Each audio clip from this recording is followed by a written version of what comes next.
তিলাওয়াতের পর মাহমুদার ডায়েরিটা হাতে নিয়ে এসব লেখা দেখে জিজ্ঞাসা করলাম, মাহমুদা, এসব পাগলের প্রলাপ লিখলে কেন? সে উত্তরে বলল, প্রিয়তম, ওদের সাথে কথোপকথনের সময় আমি যে 4টি পয়েন্ট শনাক্ত করেছি, এই 4টি পয়েন্টের উত্তর বের করতে আমাকে গবেষণা করতে দিন। হয়তো কোনো রহস্য বেরিয়ে আসতে পারে।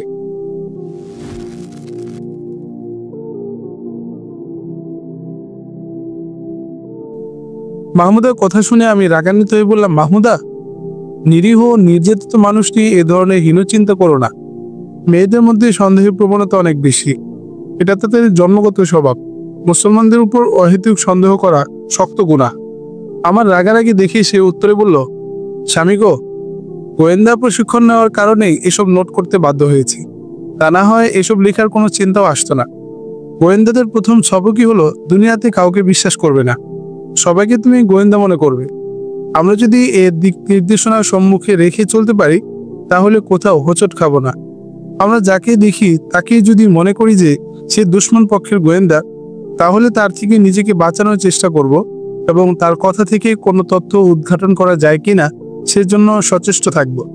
আর যদি প্রথম সাক্ষাতেই তাকে আপন করে নেই, অন্তরঙ্গ বন্ধু বানিয়ে নেই, তাহলে সে খুঁটিয়ে খুঁটিয়ে আমার গোপন ভাণ্ডারের সন্ধান করে নেবে, ফলে মহাবিপদের সম্মুখীন হতে হবে। তাই বলে আদর আপ্যায়ন করব না বা দুর্ব্যবহার করব এমন নয়। অমায়িকে ব্যবহারে তার অন্তর জয় করে নেওয়ার চেষ্টা করব, তবেই কঠিন কঠিন বিপদ থেকে আত্মরক্ষা করতে পারব। 3 দিন পর আমি প্রশিক্ষণপ্রাপ্ত 14 জন মুজাহিদ নিয়ে পরামর্শে বসলাম।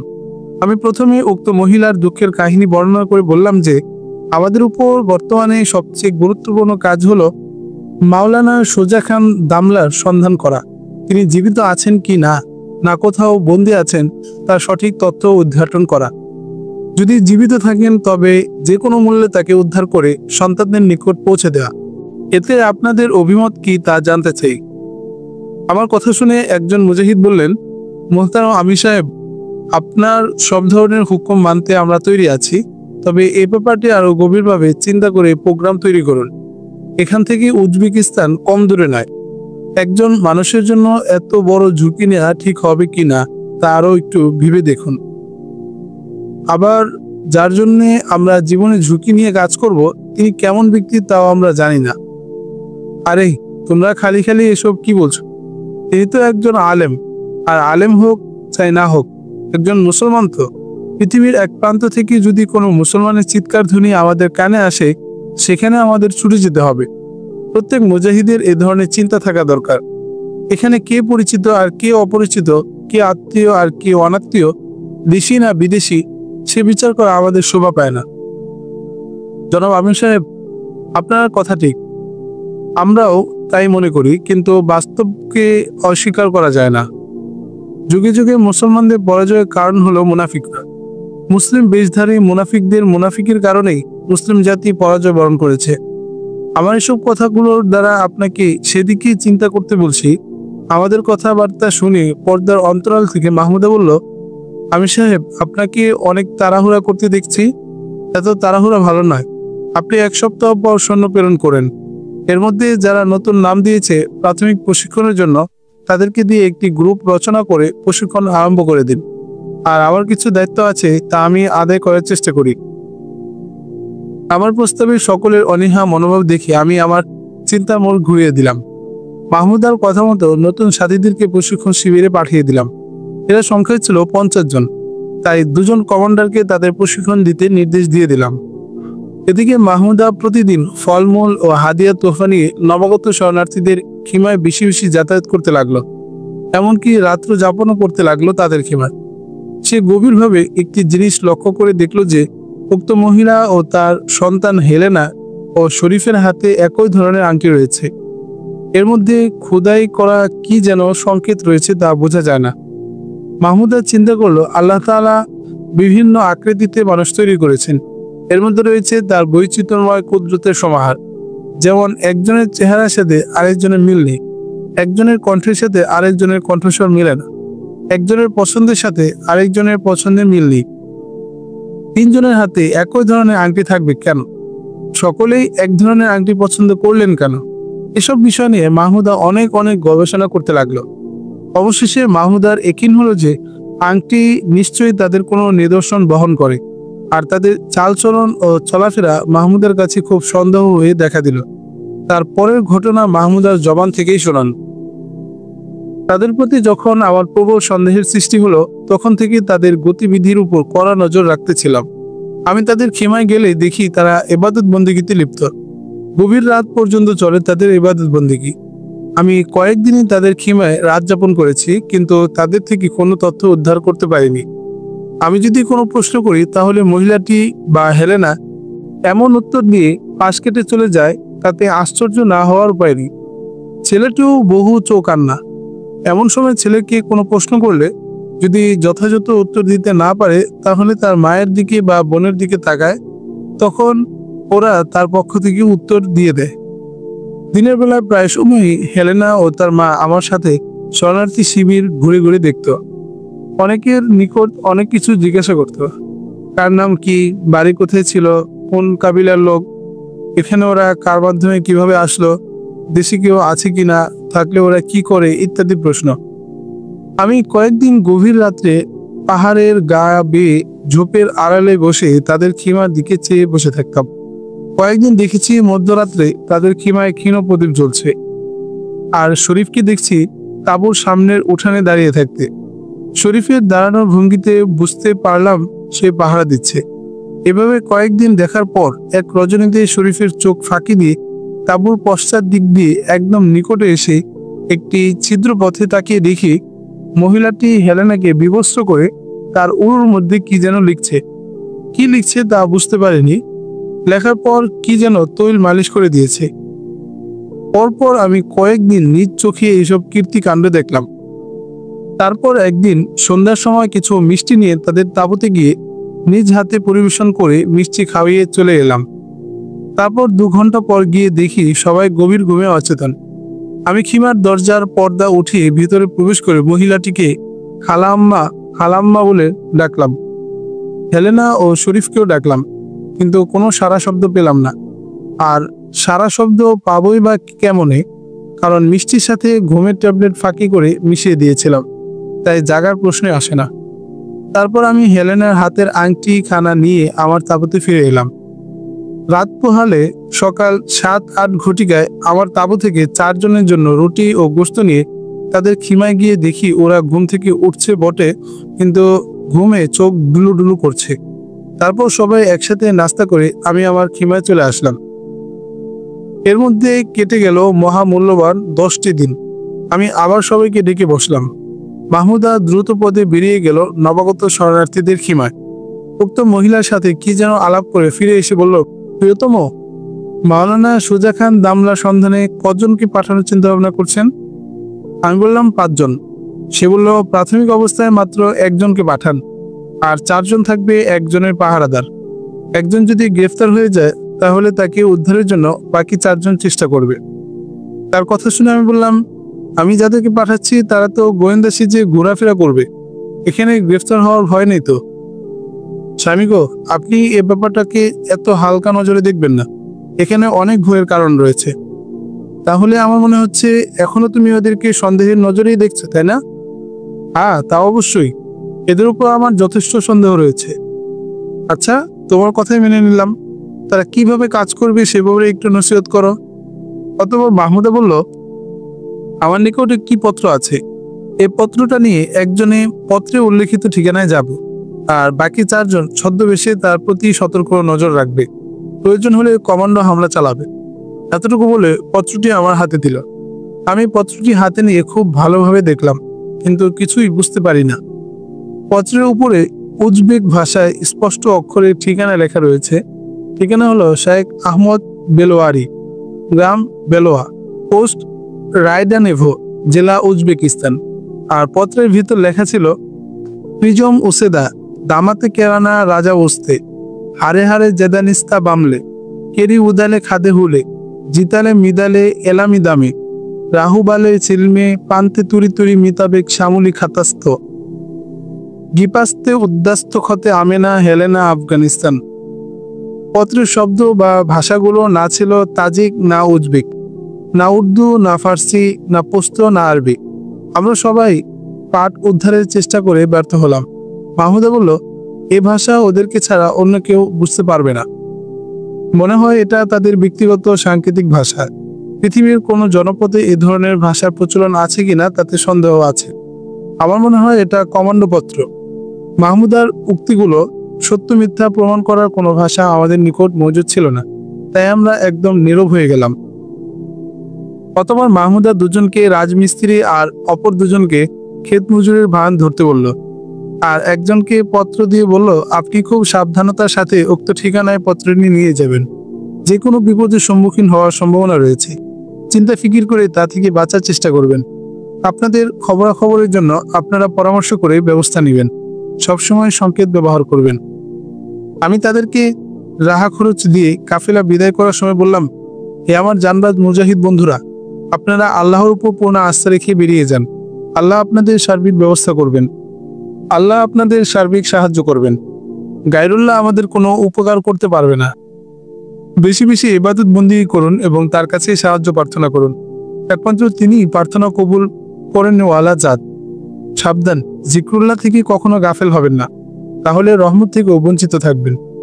এসব হৃদয়ত দিয়ে কাফেলা পাঠিয়ে দিলাম। অথবা বাকি 8 জন সাথীকে 8টি ঘোড়া ও প্রয়োজনীয় খরচপাতি দিয়ে বিভিন্ন সীমান্তে পাঠিয়ে দিলাম, শরণার্থী শিবিরগুলোর খোঁজ খবর নেওয়ার জন্য। সীমান্তে নতুন কোনো শিবির গড়ে উঠেছে কিনা, কোন শিবিরে লোক সংখ্যা কত, কি তাদের প্রয়োজন, তার একটি তালিকা তৈরি করার জন্য। আর 2 জনকে রেখে দিলাম আমার সাথে। আমি 2 জন সাথে নিয়ে প্রশিক্ষণ সেন্টার পরিদর্শন করে কাবুলে যাওয়ার ইরাদা করলাম। এর মধ্যে মাহমুদা এসে বলল, প্রিয়তম, এখন থেকে একটা চিন্তা আপনার জেহেনে থাকতে হবে, তা হলো শরণার্থী শিবির কখনো খালি রাখা যাবে না, কারণ এখানে বিভিন্ন ধরনের লোক আসবে।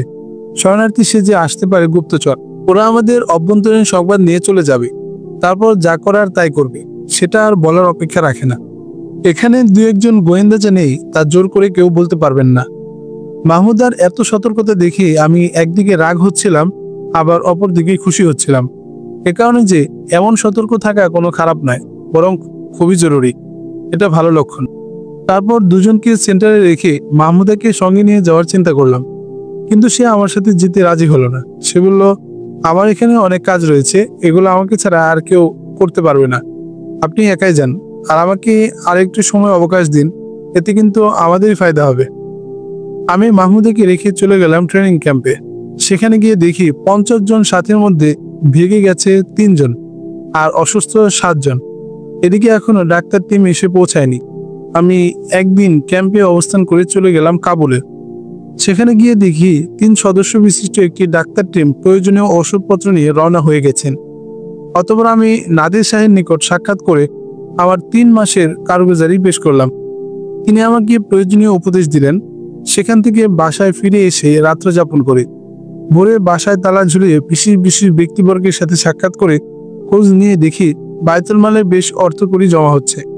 আমি সব জায়গায় ঘোষণা করিয়েছিলাম যে আপনারা বায়তুল মালে যে যা কিছু দিতে চান তা কাবুল সিটির কেন্দ্রীয় জামে মসজিদের খতিবের নিকট দিলেই পাবো। খতিব সাহেব বললেন, আমি প্রতি জুমার দিন রাশিয়ার অবস্থার উপর আলোচনা করি এবং জিহাদের উপর বক্তব্য রাখি, এতে মানুষ অর্থকড়ি জমা দিতেছে। খতিব সাহেবের কাছ থেকে 50,000 টাকা নিয়ে তাবলিগ করার উদ্দেশ্যে বিভিন্ন শহর ঘুরে ঘুরে 1 মাস পর এসে শরণার্থী শিবিরে হাজির হলাম। আমি আমার খিমায় প্রবেশ করতেই মাহমুদা আমার শারীরিক অবস্থা ও বিলম্বের কারণ জানতে চাইলে আমি তার প্রশ্নের উত্তর দিলাম। তারপর তার নিকট থেকে শরণার্থী শিবিরের অবস্থা জানলাম। সে অদ্য পর্যন্ত সমস্ত অবস্থা খুলে বলল এবং আরও একটি নতুন খবর শোনালো মাহমুদার জবান থেকে। প্রিয়তম, গতকাল দ্বিপ্রহরে আপনার কাঙ্ক্ষিত মাওলানা সাহেব শরণার্থী শিবিরে এসে আপন সন্তানাদির নিকট পৌঁছেছেন। মাওলানা সাহেব এখানে আসার সাথে সাথে আমি আপনার রেখে যাওয়া 2 মুজাহিদকে ডেকে বললাম, আপনারা ওনার আপ্যায়ন আর বিশ্রামের ব্যবস্থা করুন, তার যেন কোনো রকমের তাকলিফ না হয়, আর তার প্রতি খুব কড়া নজর রাখবেন। তার কথাবার্তা, চালচলন সব দিকেই হুঁশিয়ার থাকবেন। লোকটাকে কি তুমি দেখেছ? দূর থেকে একটুখানি দেখেছি। দেখতে কেমন? বয়স কত হবে? দেখতে লম্বা চড়া, সুন্দর, সুঠাম দেহের অধিকারী। বয়স 28 থেকে 30 বছর হতে পারে। বুক স্পর্শ, সাদা দাড়ি, মাথায় পাগড়ি, গায়ে লম্বা জুব্বা, হাতে লাঠি, মাথায় ঝাঁকড়া বাবরি। বাহন ছিল তার সাদা রঙের একটি ঘোড়া। স্বাস্থ্য, বডি আর বয়সের সাথে দাড়িটা বেমানান। মাহুদা, তুমি মাঝে মধ্যে এমন কিছু কথা উত্থাপন করো যা ঈমান বিধ্বংসী। এক মুঠোর উপরে দাড়ি রাখা প্রিয় নবীর সুন্নত। দাড়ি নিয়ে ভৎসনা করলে ঈমান থাকে না, সাবধান। আর কোনোদিন যেন এ ধরনের কথা না শুনি। হযরত, আমি ভৎসনা করে এসব বলিনি। আমি গোয়েন্দার চোখে তাকে দেখেছি, এজন্যই দাড়ি আর বাবরি নিয়ে আমার অন্তরে খটকা লেগেছে। তা না হয় এমন কথা বলতাম না। প্রশিক্ষণের পর দেখি তুমি একদম আসল গোয়েন্দা বনে গেছো। তা ঠিক, এই বিষয়টা আমি খুব ভালোভাবে শিখেছি। তাই অতবার আমি রেখে যাওয়া দুজন মুজাহিদকে ডেকে 1 মাসের কারগুজারি পেশ করতে বললে তারা সার্বিক অবস্থা বর্ণনা করলো। তারপর নবাগত শরণার্থী মাওলানা সুজা খান দামলার কথা জিজ্ঞেস করলে তারা বলল, মাওলানা সাহেবকে বলশেবিকরা তার মাদ্রাসা থেকে 2 মাস আগে ধরে নিয়ে যায়। তারপর তার উপর চালায় অকথ্য নির্যাতন। তারপর একজন ব্যক্তির সহযোগিতায় তিনি পালিয়ে আসতে সক্ষম হন। তিনি পালিয়ে এসে প্রথমে বাড়ি যান। সেখানে পরিবার পরিজন না পেয়ে পাগলের মতো আত্মীয় স্বজনের বাড়িতে গিয়ে তালাশ করেন। এভাবে কোথাও না পেয়ে তিনি জীবন নিয়ে আফগানিস্তান চলে আসেন। মুজাহিদ আরো বলল, গোয়েন্দা নজরে দেখলে অনেক সন্দেহ হয় লোকটার প্রতি। কি নিয়ে তোমাদের এত সন্দেহ লোকটার প্রতি তা বলো শুনি। প্রথম সন্দেহ হলো, তিনি বলেছেন 2 মাস আগে বলশেবিকরা তাকে মাদ্রাসা থেকে গ্রেফতার করেছে, অথচ প্রায় 6 মাস আগে রাশিয়ার সমস্ত মাদ্রাসা বন্ধ করে দিয়েছে। এখানে কথার মধ্যে যথেষ্ট গরমিল রয়েছে। দ্বিতীয় নম্বর, স্বাস্থ্য, বডি ও বয়সের সাথে দাড়ি আর বাবরির গরমিল। এ বয়সের লোকের দাড়ি অমনভাবে পাকতে পারে না। তৃতীয়, তাদের সাক্ষাৎ পর্ব। সে সময় লক্ষ্য করে দেখলাম যে এতদিন পর একজন নিখোঁজ মানুষ মৃত্যুর হাত থেকে রক্ষা পেয়ে আপন পরিবার পরিজনের মাঝে ফিরে এলে যে ধরনের ভাবাবেগের অবতারণা হওয়ার কথা ছিল, তাদের মধ্যে এমন কোনো ভাব দেখিনি। যতটুকু ভাব বিনিময় দেখেছি তা একান্তই মামুলি। অবস্থা দৃষ্টি মনে হচ্ছে এই মিলনটা যেন তাদের পূর্ব পরিকল্পিত। তাকে গ্রেফতার করার কারণ সম্পর্কে কিছু বলেছেন কি? আর তিনি নাকি জিহাদের কথা বলতেন, তাই তিনি এখানে এসে কি করছেন? বিবি বাচ্চার সাথে দেখা সাক্ষাৎ করে পাহাড়ের আনাচে কানাচে ঘুরে ঘুরে শরণার্থী শিবিরগুলো দেখছেন। এখানে ওনার পরিচিত কোনো লোক পেয়েছেন কি? হ্যাঁ, একজনকে পেয়েছেন। তার সাথে বেশ আলাপ আলোচনা করেছেন। কখন আসলো, কিভাবে থাকতেছে, এসব বিষয়ে আলাপ করছেন। উক্ত লোকটির বয়স কত হবে? আনুমানিক 20-25 হবে। এসব বিষয় জেনে নিয়ে দুজন মুজাহিদ সহ ওনার নিকট সাক্ষাৎ করতে গেলাম। সীমার অদূরে এক বৃক্ষের ছায়া বসে তাকে খবর দিলাম। তিনি সংবাদ পেয়ে চলে আসলেন আমাদের কাছে। সালাম মুসাফার পর কৌশলাতে জানলাম। তারপর তিনি নিজ থেকেই প্রশ্ন করলেন, আপনি কি মুজাহিদের আমির? লোকে তাই বলে। আপনার নামটা জানতে পারি কি? আব্দুল্লাহ বিন মাসরুর। হ্যাঁ, আপনার নাম তো বহুবার শুনেছি, কিন্তু দেখার সৌভাগ্য হয়নি। আল্লাহর শুকর, দেখা হয়ে গেল। জানতে পারলাম আপনি নাকি আমার খোঁজে লোক পাঠিয়েছিলেন। আল্লাহ আপনার উপর রহম করুন। বর্তমানে আপনার মিশনের খবর কি? আল্লাহর উপর ভরসা করে কাজ চালিয়ে যাচ্ছি। নিয়মিত প্রশিক্ষণ হচ্ছে তো? আল্লাহর শুকর, প্রশিক্ষণ চালিয়ে যাচ্ছি। তিনি খুঁটিয়ে খুঁটিয়ে আমার কাছ থেকে অনেক কিছু জেনে নিলেন। তারপর ওনাকে বললাম, হুজুর, আপনি হলেন আমাদের সম্মানিত মেহমান। আপনি আপনার পরিবারদের নিয়ে এখানে থাকতে থাকুন। আশা করি কোনো অসুবিধা হবে না ইনশাল্লাহ। কোনো কিছুর প্রয়োজন হলে অবশ্যই আমাদের জানাবেন, আমরা তা দেখবো ইনশাল্লাহ। এই বলে সেখান থেকে চলে এলাম। আজ প্রায় 1 মাস অতিবাহিত হয়ে গেল। উজবেকিস্তানে 5 জন মুজাহিদ প্রেরণ করেছি। দুঃখের বিষয়ে আজও পর্যন্ত তাদের কোনো বার্তা পাইনি। ওরাও ফিরে আসেনি। এরা কি জীবিত আছেন না বন্দী হয়ে গেছে তারও কোনো খবর নেই। তাদের চিন্তা দিলের মধ্যে খুবই পীড়া দিতে লাগলো। সীমান্ত এলাকায় 8 জন মুজাহিদ প্রেরণ করেছিলাম। তারা 10-12 দিন আগে সহি সালামতে ফিরে এসেছে। ওরা এসে আরো 5 জায়গায় সংবাদ দিয়েছে যে সেখানে শরণার্থীরা এসে জমায়েত হচ্ছে। এরা কোনো রেশন পাচ্ছে না, খুবই মানবিত জীবনযাপন করছে। একদিকে ওখানে ত্রাণ সামগ্রী পাঠানোর দরকার, অপরদিকে প্রেরিত কাফেলার সংবাদ নেওয়ার প্রয়োজন। অন্যদিকে ট্রেনিং সেন্টারের খবর নেওয়া এবং এই শিবিরগুলোর প্রতি কড়া দৃষ্টি রাখা। এসব কাজ কিভাবে আঞ্জাম দেওয়া যায় তা নিয়ে পরামর্শ রাখা হলো। দীর্ঘ আলোচনার পর একজনকে একটি ঘোড়া ও রাহা খরচ দিয়ে পাঠিয়ে দিলাম উজবেকিস্তানি প্রেরিত কাফেলার সংবাদ নেওয়ার জন্য। একজনকে পাঠালাম ট্রেনিং সেন্টার দেখাশোনার জন্য, আর 8 জনকে পাঠালাম ত্রাণ বিতরণের জন্য। আমি ওদেরকে বলে দিলাম তারা যেন 5টি ক্যাম্পের মধ্যে লোক সংখ্যা ও প্রয়োজন অনুপাতে ত্রাণ বন্টন করে। আমি থেকে গেলাম এখানেই। এশার নামাজ আদায় করে শয্যা গ্রহণ করলাম। রাজ্যের চিন্তায় ঘুম আসছিল না। এপাশ ওপাশ গড়াগড়ি খাচ্ছিলাম। মাহমুদা ঘুমের ভান ধরে আছে। তার মাথা আমার বালিশের এক অংশ দখল করে আছে। রাতের প্রথম প্রহর পেরিয়ে গেছে অনেক আগেই। একটু ঘুমানোর আশায় চুপ করে রইলাম। চেয়ে দেখি মাহমুদা গাছ প্রত্যান করে আমার পার্শ্বে একটু সময় বসে রইল। তারপর কম্বলটি আমার উপর টেনে দিয়ে তাঁবু থেকে বেরিয়ে গেল।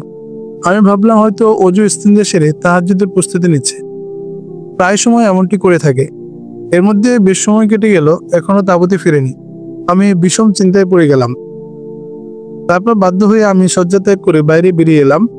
তাঁবুর পাশে দণ্ডায়মান খেজুর বৃক্ষের নিচে দাঁড়িয়ে এদিক ওদিক চোখ ফেরালাম।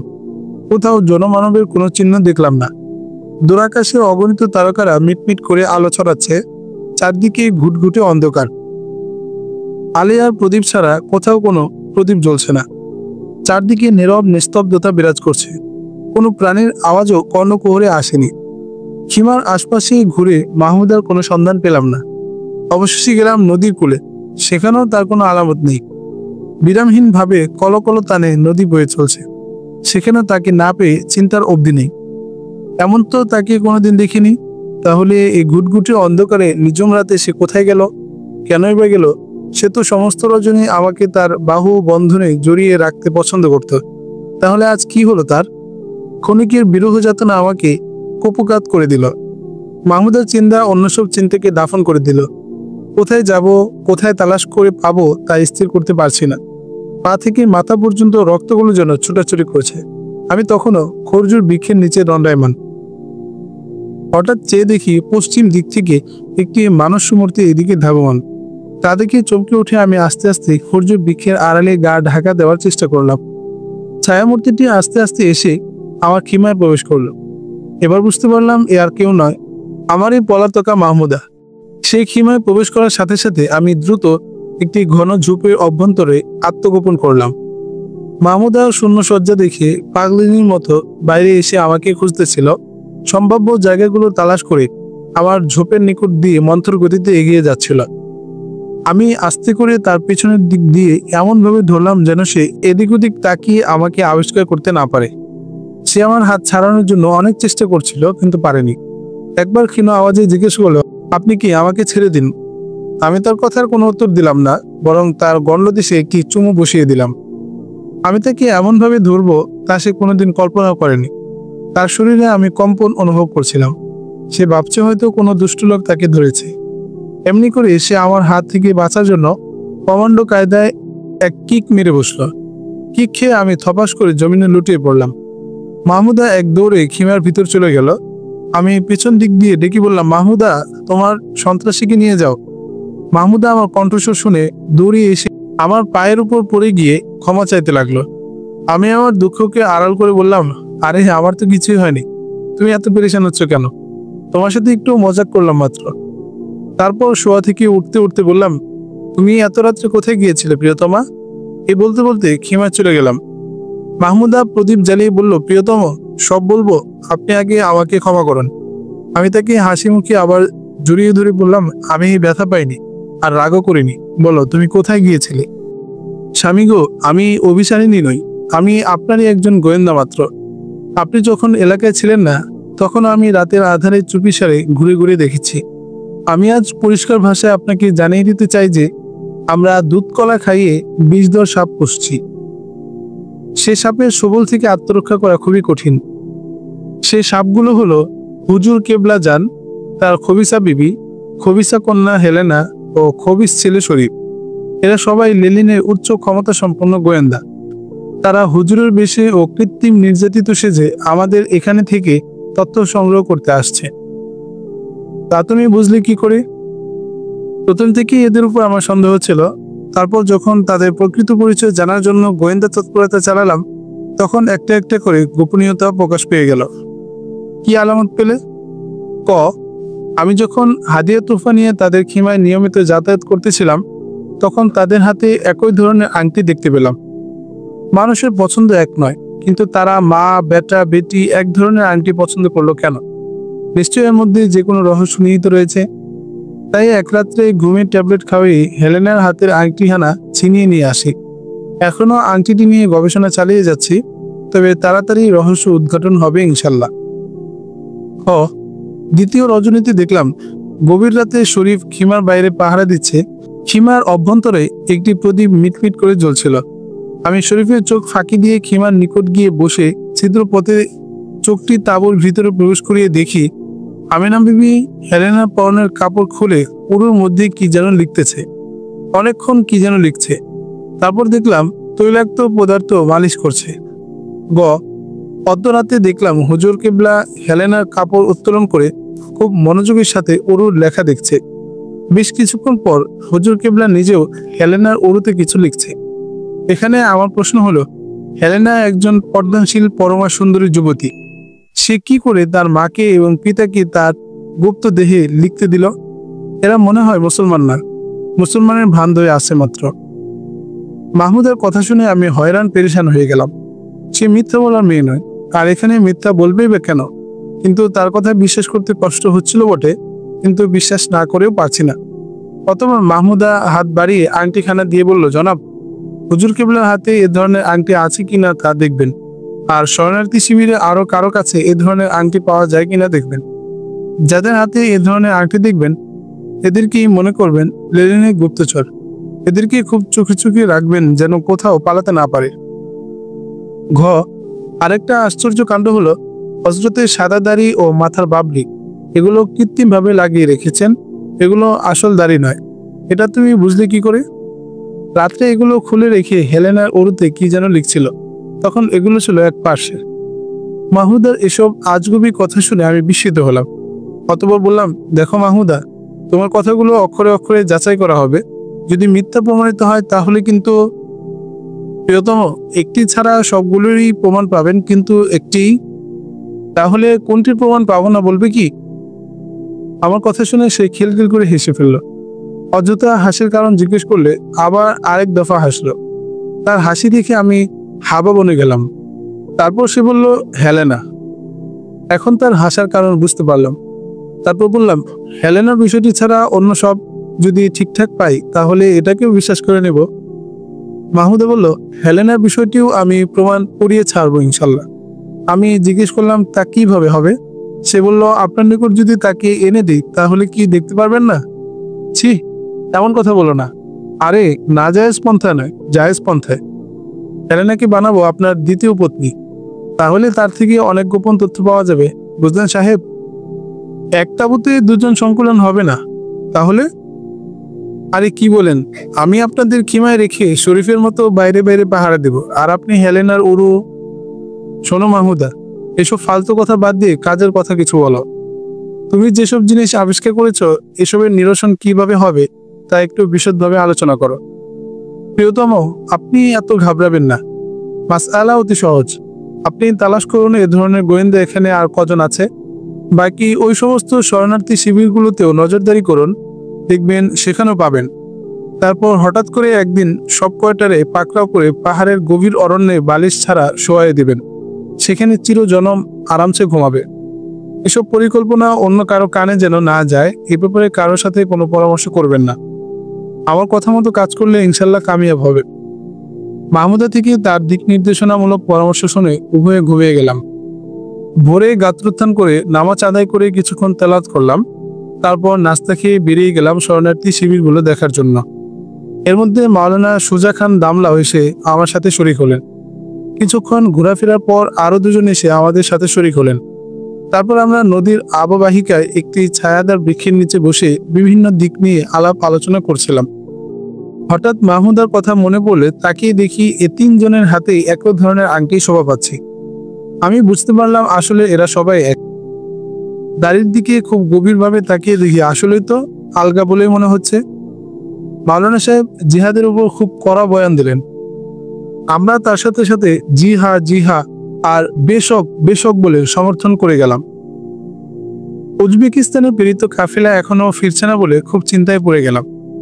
বিকালে অস্থির ও বেকারার হয়ে নদীর উপকূল এলাকায় পায়চারি করছিলাম। এমন সময় চেয়ে দেখি 6 জন মুজাহিদ উজবেকিস্তান থেকে ফিরে আসছে। আমি মহানন্দে লাফিয়ে উঠে সালাম দিয়ে বসলাম। ওরা এখনো নদীর ওপারে। একজন আমার সালাম শুনেছে, সে হাত নেড়ে নেড়ে সালামের জবাব দিল। তারপর এরা নদী পেরিয়ে এপারে আসলে আমি সালাম, মুসাফা ও মোয়ানাকা করে সবাইকে নিয়ে একটি নির্জন স্থানে বসলাম। যে দেখি 6 জনের মধ্যে একজন আংটিওয়ালা। এ দেখি আমার মাথায় চক্কর লাগছিল। হায়, এত কষ্ট করে এত অর্থ খরচ করে দেখি দুশ্মনকে প্রশিক্ষণ দিয়েছি। নাম তার সারায়েভ। চিন্তা করে দেখলাম, তাকে যদি তাঁবুতে ফিরিয়ে দিয়ে তাদেরকে নিয়ে সফরের কারগুজারি শুনে, তাহলে সবার আগে সংবাদ চলে যাবে দুশ্মনের কানে। আর এখানেও তাকে বসতে দেওয়া ঠিক না, কারণ এখানে অনেক গোপনীয় বিষয় নিয়ে আলাপ হবে। একটু চিন্তা করে দেখলাম, একে নিয়ে আলাপ শুরু করি, আলাপের পর ফয়সলা হবে। আমি দলপতি ইবনে ওমরকে বললাম যে, ভাই, তুমি অতি সংক্ষেপে তোমাদের সফর কাহিনী শোনাও। তখন সে বলল, মুহতারাম, আমরা আপনার দোয়া নিয়ে সীমান্ত পেরিয়ে অগ্রসর হলাম। ভাই সারায়েভ ছিলেন আমাদের রাহবার। আমরা অতি কষ্টে প্রায় 20 দিনে পাহাড়, জঙ্গল, নদী, নালা, খাল, বিল পেরিয়ে উজবেকিস্তান পৌঁছেছি। সমতল এলাকা হলে 8-9 দিনেই এতটুকু পথ চলা যেত। আমরা সেখানে গিয়ে পূর্বের পরিকল্পনা মোতাবেক 2 জন রাজমিস্ত্রি আর 2 জন কৃষি শ্রমিক আর আমি পত্রবাহক দুদল বেলোয়া গ্রামের দুদিকে ছড়িয়ে গেলাম। এদিকে রাজমিস্ত্রি দলের প্রধান ভাই সারায়েভ তার সাথীকে এক জায়গায় রেখে বলল, ভাই, তুমি এখানে কয়েকটি দিন অপেক্ষা করো, আমি আমার বৃদ্ধা মাকে এক নজর দেখে আসি ও তাকে একটু সান্ত্বনা দিয়ে আসি। এ বলে তিনি তার সাথী থেকে গায়েব হয়ে গেলেন। কৃষক দলটি শায়েখ আহমদ বেলোয়ারি সাহেবের বাড়ির পাশে অন্য এক বাড়িতে কাজ নিল। আমি শায়েখ আহমদ বেলোয়ারির বাড়িতে গিয়ে ওনার সাথে সাক্ষাৎ করি এবং পত্রটা তার হাতে পৌঁছে দিই। তিনি আমাকে পেয়ে অত্যন্ত খুশি হলেন। তারপর মাওলানা সোজা খান দামালার কথা জিজ্ঞাসা করলে তিনি বললেন, বাবা, সব খবরই পাবে। তুমি বহুদূর থেকে সফর করে এসেছো, শরীর ক্লান্ত, এখন খানাপিনা খেয়ে খানিকটা বিশ্রাম করে নাও, তারপর সব কথা হবে। এ বলে তিনি অন্দর মহলে চলে গেলেন। একটু পরে আমার জন্য খানা নিয়ে এসে বললেন, বাবা, খানা খেয়ে নাও। আমি খানা খেলাম। তারপর শয্যা গ্রহণ করলাম। দীর্ঘ পথ চলার কারণে শরীর খুবই ক্লান্ত ছিল, তাই শোয়ার সাথে সাথেই ঘুমিয়ে পড়লাম। বিকাল 4টায় আবার ঘুম ভেঙে গেল। আমি উঠে আঙিনায় একটু পায়চারি করে অজু ইস্তিনজা সেরে আসরের নামাজ আদায় করলাম। তখন শায়েখ আহমদ বাড়ি ছিলেন না। নামাজ আনতে আবার একটু পায়চারি করে মাগরিব পড়ে নিলাম। মাগরিবের নামাজের পর শায়েখ আহমদ বাড়ি ফিরে এলেন। তারপর আমাকে নিয়ে উক্ত বাড়ি থেকে 1 কিলোমিটার দূরে একটি বাড়িতে গেলেন। সেখানে আমাকে এক নিভৃত কক্ষে নিয়ে বসিয়ে বললেন, বাবা, এই কক্ষটি তোমার জন্য নির্বাচন করা হয়েছে। তোমার মতো অনেক মুজাহিদরা এই কক্ষে আসার সৌভাগ্য অর্জন করেছে। বাড়িটির চারদিকের বাউন্ডারির প্রাচীর ছিল 10-15 ফুট উঁচু। একটি মাত্র গেট। গেটে সবসময় দারোয়ান বসা থাকে। আমাকে যে ঘরে বসালেন সে ঘরের একটু মাত্র দরজা, তাছাড়া কোনো জানালা নেই। বাইরের আলো বাতাস প্রবেশ করে না। কোনো সুস্থ মানুষকে যদি 2-4 দিন এখানে রাখা হয়, তবে তাকে আর পূর্বের হালাতে পাওয়া যাবে না। হয়তো পাগল, না হয় অসুস্থ হয়ে যাবে। আমি যে শায়েখের হাতে বন্দী হয়ে গেলাম, এতে আর কোনো সন্দেহ রইল না। গভীর রাত্রে আরো 2 জন গাবুর জোয়ান নিয়ে শায়েখ আমার রুমে প্রবেশ করলেন। উভয়ের হাতে রয়েছে পিস্তল। শায়েখ আমার দিকে অপাঙ্গে দৃষ্টি নিক্ষেপ করে বললেন, এই শালা, তোর বাড়ি কোথায়? নাম কি? আফগানিস্তান কবে গিয়েছিলি? জনাব, আমার নাম আতাউল্লাহ বারাবি। আমি বারাবের অধিবাসী। আমি জামিয়ার মেশকাত জামাতের ছাত্র। বলশেভিকদের অত্যাচারে গত 4 মাস আগে আফগানিস্তান গিয়েছিলাম। তুই কি বারার জামিয়ার ছাত্র? হ্যাঁ, আমি বারার জামিয়ার ছাত্র। বারার জামিয়ার শাইখুল হাদিস আল্লামা ওসমান বুখারী আর মহাপরিচালক আল্লামা ফেরাবি সাহেবের খবর রাখিস? বর্তমানে তারা কোথায় আছে বল। ফেরাবি সাহেব বর্তমানে কোথায় আছেন তা আমার জানা নেই। আর আল্লামা ওসমান বুখারীকে বলশেভিকরা অকথ্য নির্যাতন করতে করতে শহীদ করে দিয়েছে। তার পরিবার পরিজনকেও নাকি শহীদ করে দিয়েছে, এতটুকু লোকমুখে শুনেছি। এদের উপর এত জুলুম কেন হলো তা বলতে পারিস কি? তারা কমিউনিজম মেনে নেয়নি বিধায়। আচ্ছা বলতো, দেশে শতকরা 90 জন কৃষক, শ্রমিক, ব্যবসায়ী আর চাকরিজীবীরা তা মেনে নিয়েছে, আর 10 জন তার বিরোধিতা করে। এটা কি ফিতনা নয়? জনাব, কমিউনিজমের মতাদর্শ শরীয়ত সম্মত নয়। এটা মানব রচিত একটি বিধান। এতে জনগণের শান্তি আসতে পারে না। এই মতাদর্শ বিশ্বাস করলে ঈমান থাকবে না। তাই তারা তা মানতে পারেননি। এ রুহানি কা বাচ্চা, কোথায় দাঁড়িয়ে কথা বলছো তা ভাবছো কি? হ্যাঁ, আমি আপনাদের কয়েদখানায় বন্দী। তোমার পরিণাম কি দাঁড়াবে তা অনুমান করতে পারছো কি? হ্যাঁ, আমার কাঙ্ক্ষিত বস্তুটি হয়তো পেয়ে যাব। তোমার কাঙ্ক্ষিত বস্তুটি কি? শাহাদাত, যা জালেম বেঈমানদের থেকে পাওয়া যায়। তাহলে সব জেনে শুনে উত্তর দিচ্ছ, তাই না? হ্যাঁ, তা অবশ্যই। শোনো রুহানি, তোমরা না নারী সমাজকে ফতোয়া দিয়ে জাহান্নামের ভয় দেখিয়ে কোণঠাসা করে রেখেছিলে, এদের প্রকৃতির পথে বাধার সৃষ্টি করেছিলে। এখন তোমাদের ফতোয়া কোথায়? এখন কোনো মোল্লা মুন্সিকে যদি মহিলারা পথে ঘাটে দেখে তাহলে জুতা নিয়ে দৌড়ায়। কোথায় গেল ফতোয়া? ফতোয়া ফতোয়ার স্থানে রয়েছে। যারা ফতোয়া না মেনে তোমাদের কথা মেনেছে তারা আজ মাথায় হাত মেরে মেরে হাই হাই করতেছে। অনেকেই আত্মহত্যার পথ বেছে নিচ্ছে। যারা ধর্মের আবরণে লুকিয়ে থাকতে চায় তাদের দ্বারা দেশ আর সমাজের কোনো উন্নতি হয় না। এজন্যই আমরা ধর্মের আবরণ থেকে নারী জাতিকে মুক্তি দিয়েছি। তারা এখন স্বাধীনভাবে চলাফেরা করতে পারে। এমনটা বেশ্যাদের পক্ষে সম্ভব। মোল্লা হয়ে বাস্তবতাকে কিভাবে অস্বীকার করো? দেখো না, বর্তমানে মেয়েরা পুরুষের সাথে সাথে কাজ করে যাচ্ছে। তাতে কোনো প্রশ্ন নেই, প্রতিবাদ নেই। আপনারা তো প্রতিবাদী কণ্ঠকে স্তব্ধ করে দিয়েছেন অনেক আগেই। এখন প্রতিবাদ করবে কে? দেশে যে রক্তক্ষয় হয়েছে তা একমাত্র আপনার মতো ছাগল পাগল হুজুরদের কারণে। তা না হয় এমন হতো না। হ্যাঁ, ছাগল যদি বাচ্চার তাকিদে ভ্যাবে আওয়াজ না করে আপনার মতো শিয়ালের খোরাক হয়ে যেত, তাহলে আপনাদের অসুবিধার কোনো কারণ হতো না। মোল্লাজি, একটু মুখ সামনে কথা বলুন। তোমার মতো নেতা খেতার ধমকে এসে দমবে না। তোমাদের ফতোয়ার কারণে লক্ষ লক্ষ অবিবাহিত যুবতী মেয়েরা পিতামাতার ঘরে যৌন ক্ষুধায় ছটফট করছিল। আবার মিল ফ্যাক্টরিতে কলকারখানায় লক্ষ লক্ষ যুবকরা যৌবনের তাড়নায় কাতরাচ্ছিল। তাদের ব্যাপারে তোমরা কোনো পদক্ষেপ গ্রহণ করনি। আমরা আন্দোলনের মাধ্যমে যখন তোমাদের ফতোয়ার কবর রচনা করেছি তখন তারা সে যাতনা থেকে মুক্তি লাভ করেছে। এখন তারা পবিত্র মন নিয়ে নিজ নিজ দায়িত্ব পালন করে যাচ্ছে। সংযম প্রদর্শন করা হলো মানুষের কাজ, কুকুর কুকুরীদের নয়। তাদের উচিত ছিল কুকুর হয়ে জন্ম নেওয়ার, তাহলে এইসব বাধা বিপত্তি থাকতো না। দেখো না, কার্তিক মাসে একটি কুত্তির পিছনে কয়েকটি কুত্তা ঘুরে বেড়ায়, যেখানে সেখানে কাজ আরম্ভ করে দেয়। কেউ তাদের প্রতিবাদ করে না। তাছাড়া আপনার মতো শায়েকদের দ্বারাই লেজ বাঁকা জানোয়ারের কাজ সম্ভব। কি আমাকে সহ দেশের 2/4 মানুষকে কুকুর বানিয়েছ? মানুষকে কুকুর বানানোর অধিকার আমার নেই, আর আমি খালেকও নই। মুজাহিদরা আসলে বড় চাপাবাজ ও বেয়াদব। না জনাব, মুজাহিদরা চাপাবাজ আর বেয়াদব নয়, তারা সাহসী। এসব তর্ক বিতর্কের পর আমাকে ভেতরে রেখে বাইরে তালা লাগিয়ে চলে গেল। দীর্ঘ 81 ঘন্টা পর, অর্থাৎ 3 দিন 3 রাত পেরিয়ে চতুর্থ রাতে 8টার সময় দরজা খুলে শায়েক সহ আরো 2জন লোক অস্ত্র সহ ঘরে প্রবেশ করলো। এর মধ্যে আমাকে এক টুকরো রুটি বা এক গ্লাস পানিও দেয়নি। তায়াম্মুম করে নামাজ আদায় করেছি। আল্লাহর জিকিরকে আত্মার খোরাক হিসেবে বেছে নিয়েছি।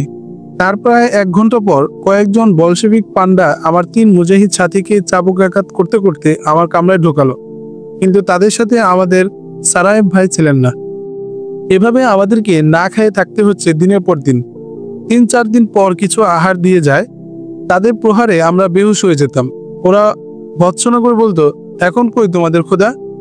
ছাড়িয়ে নিতে আসছে না কেন? দেখো রুহানিগিরিতে কি মজা।